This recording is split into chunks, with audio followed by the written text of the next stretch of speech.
Hey y'all, welcome back to the Successful Hairstylist podcast. Today we're doing something different. I have compiled some of your biggest questions and we are going to do a Q&A. So this is going to be social media, pricing, taxes, what to do when you first open your suite, all of that good stuff. So let's go. For those of you that don't know me, I'm Ren Lopa, and I became a published author last week. So celebrate with me. This is the Successful Hairstylist book. So if you have loved these podcast episodes and videos, don't be shy. This is out now. It's available for just $14.99 over on Amazon. You could get paperback or Kindle, but y'all, get the paperback. It is so fun. So many cool spots and different places in here, and it's really going to help you grow your business. All right, enough about that. All right, so we're going to start out with answering your questions. I'm going to start with one that I heard over and over. So we have knowing what to post, posting, and I feel stuck in a social media rut. So let's go ahead and talk about posting, what to post, and what to say. So with creating content on Instagram, first of all, I want you guys to know these 3 podcast episodes to go and listen to or watch after this. So 171, 163, and 161. Okay, knowing what to post. So first things first, let's set a goal for how much to post. If that's 3 times a week, which I think is very reasonable, very doable, start there.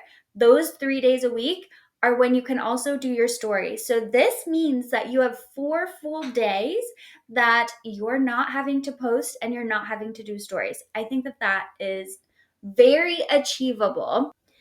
The next thing with what to post is I want you guys to take a second and do this quick exercise where you're going to write out what your dream client wants. What is her perfect world hair? So for example, if we do this together, when I was behind the chair, I did lived in kind of like natural hair so that they're able to glow and feel extra confident, but it's still very much like them and low maintenance, easy to maintain, all of that good stuff. So if I was doing this as a stylist, I would say that my dream client, her number one goal is just to look and feel good every day. That's her number one goal.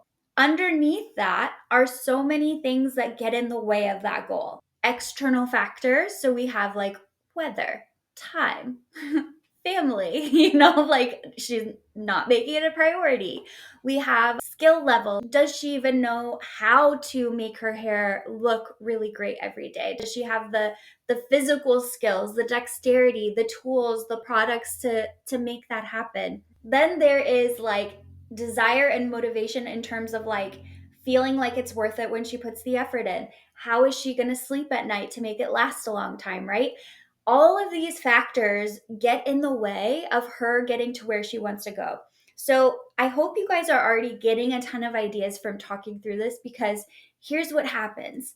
We follow so many educators, especially our technical and color educators. I love watching all the consultation videos. And I think that because we consume a lot of content like that, we are like subconsciously setting this standard for ourselves of like, that's how we need to show up, is with, nice shots of us like weaving foils and applying color and like our consultations and things like that.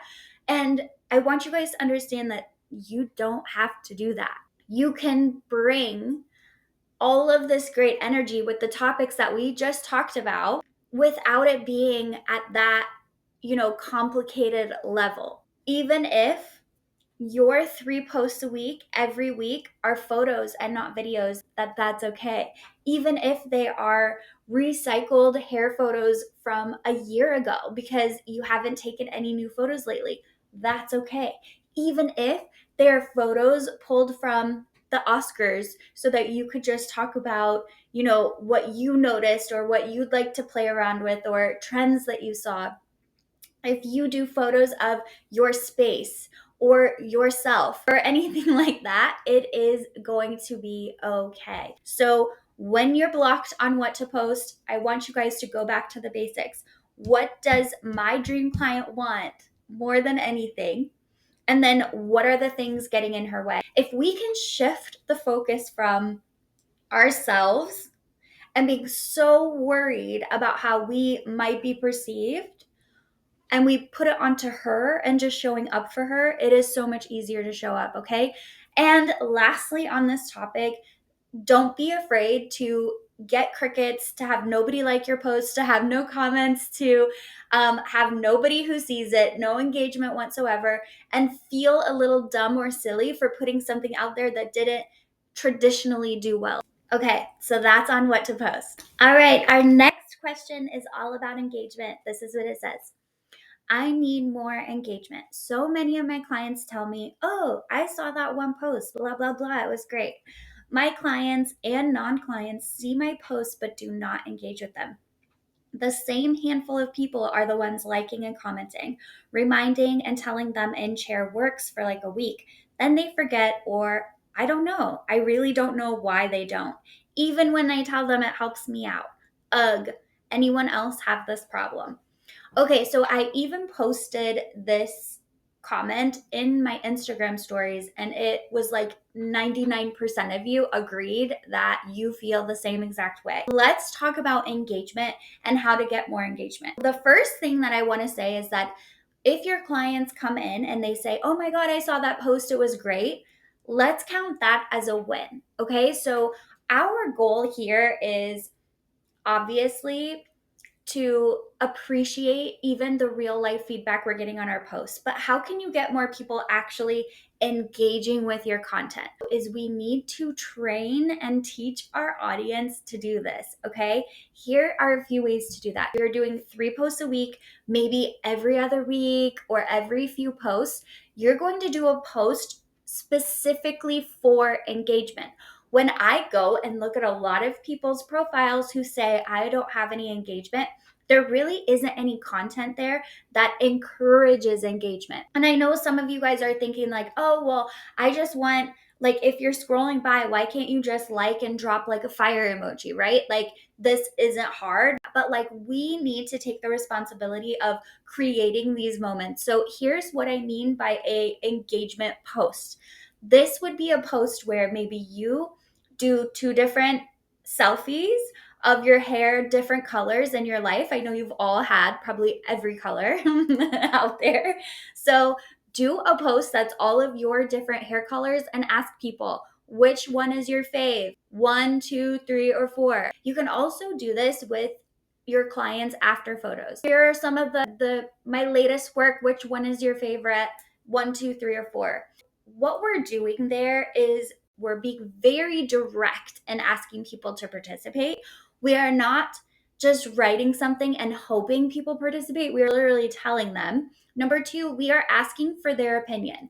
People love to give their opinion, okay? It's like human nature. So we're asking for their opinion. And then number 3, we are literally telling them what to comment, okay?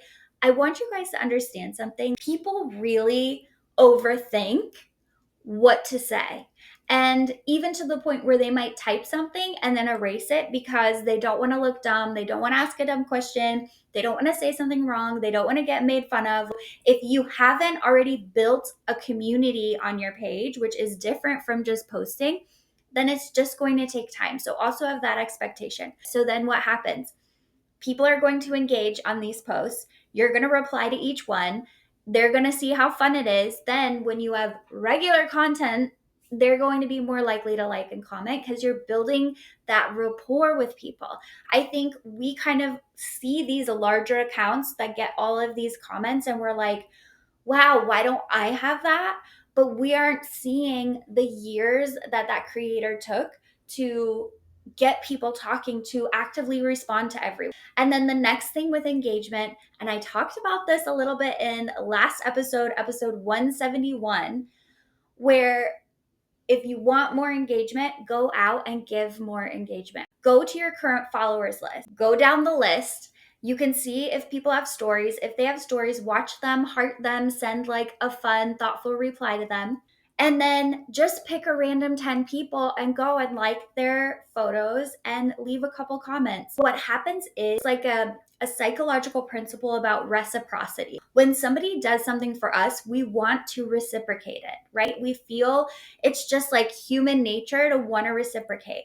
So if you're going out and being the girl, cheering and hyping up everyone else, you are going to attract that. It's like Taylor Swift dancing all night at the Grammys. She's there being excited, singing every word, dancing around, and then look at the fans that she attracts. So that's what I would recommend for getting more engagement. All right, our next question is, I feel stuck in a social media rut. I'm having a creative block, social media content wise. So I love this question because it illustrates something really important, which is wanting to be creative in every aspect of our business. The truth about ruts is that we're feeling bored. It's not fun, it's not exciting, but the truth is great businesses are boring. Great businesses are boring. They have mastered what works and then they just keep doing what works over and over and over again. It is okay to feel bored. Again, we're putting all this pressure on ourselves to like do these fancy transitions in reels or find the trending audio to like make a point. Like, we don't have to do that. You literally just have to hold your dream client's hand and walk her towards having better hair every single day and then showing what sets you apart. That's it. Yeah, it is boring. We have to tolerate doing boring things. And think about it. Our day to day in the salon, there's so much instant gratification. It is so much fun. It's exciting. We're running on adrenaline. Literally, I remember my heart just used to race out of my chest when I was working on some people because it felt so exciting or unpredictable, or like I didn't know if it was going to come out perfect. Like, it is very thrilling at times doing what we do. So, yes, when it comes to social media, is that gonna feel boring? Absolutely. When you find yourself in a rut, I want you to recognize that as boredom. And the best practice that you can do is actually just go back and repurpose content. All right, our next question is, I'm new to a suite, so anything with that and running a small business. So, first of all, I mean, congratulations on being new to a suite. It is such an exciting time. And really, my best advice is going to come down to two things. So, marketing and finances. So, as small business owners, our number one job is to generate sales. Like, that's our job, right? So I want you to understand how important your marketing, your visibility, and everything like that is, especially in those first 3 to 5 years of having your own like suite and name and building a brand essentially from scratch. It is incredibly important. And then finances with your small business, I want you to know your numbers. So, first of all, know what your business costs you every day. Okay, what it costs you. So, basically, what you have to make every day you go to the salon in order to break even. So, that's number one. You also need to keep track of your average ticket, your client count, and your rebooking rate. The last thing that I would make a priority is printing out your business account on a regular basis and just going through with a highlighter, seeing what expenses are necessary, what expenses are nice to have, and then depending on your sales, just keeping everything in your line of sight. It is so easy for our spending to go totally out of control, especially before our sales are where we want them to be. So, marketing and finances, number one focus. If you can keep new clients coming in and you can keep making more than what you're spending, you are going to be golden and set with great habits that'll serve you for a really, really long time. All right, that's all I have time for today. If you want your questions answered, drop them in a review on a podcast platform, comments on my YouTube channel, or send them to me on Instagram at Ren Lopa Official. I appreciate when I get to hear from you guys because it helps me make content and trainings for you that are relevant and meet you right where you're at, which is very important to me. So Thank you for tuning in. Remember, showing up and listening and educating yourself is just the first step. Now it's time to go out and put it into action. I hope you guys have an incredible week, and I will see you all on the next one. Bye.